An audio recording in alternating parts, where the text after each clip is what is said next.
When the morning of December 7, 1941 broke over the Hawaiian Islands, the United States Navy was mostly at peace.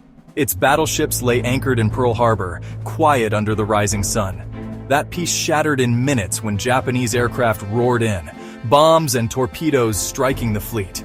The harbor became a burning inferno. And with it, America was thrust into World War II. But the U.S. Navy was not defeated. The surviving ships, submarines, and aircraft carriers became the backbone of a vast, relentless counterattack. In 1942, the Navy's carriers became the new kings of the sea. Battleships were still important, but aircraft now decided who won or lost. The Doolittle Raid in April 1942 saw Navy carriers launch Army bombers in a daring strike against Tokyo. It didn't do huge damage, but it told Japan, "We can reach you." The Battle of Midway in June 1942 saw 4 Japanese carriers sunk in a single, decisive battle. This turned the tide in the Pacific and shifted momentum to the U.S. The Navy became a floating highway for soldiers and supplies. Marines and Army troops stormed beaches while the Navy's guns blasted enemy defenses.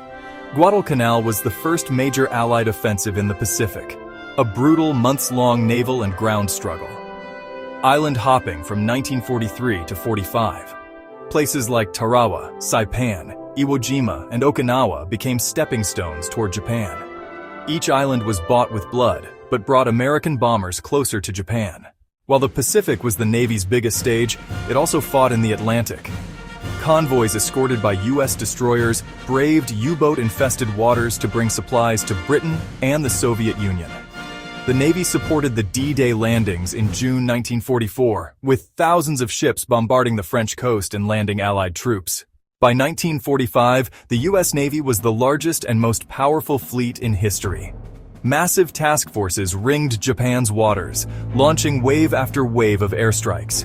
The Navy's submarines strangled Japan's merchant fleet, cutting off fuel, food, and weapons. The Japanese threw everything they had left at the American fleet, including kamikaze suicide attacks that tested the Navy's resolve to its limits. After the atomic bombings of Hiroshima and Nagasaki, Japan surrendered aboard the USS Missouri on September 2, 1945. With the whole world watching, the greatest naval war in history came to an end. The U.S. Navy entered World War II as a formidable force and emerged as a global naval superpower. Its aircraft carriers became the new centerpiece of sea warfare. Its submarines proved deadly, and its sailors carried the fight across 2 oceans. From Pearl Harbor to Tokyo Bay, the United States Navy wrote one of the greatest chapters in naval history, transforming defeat into victory through courage, determination, and sacrifice.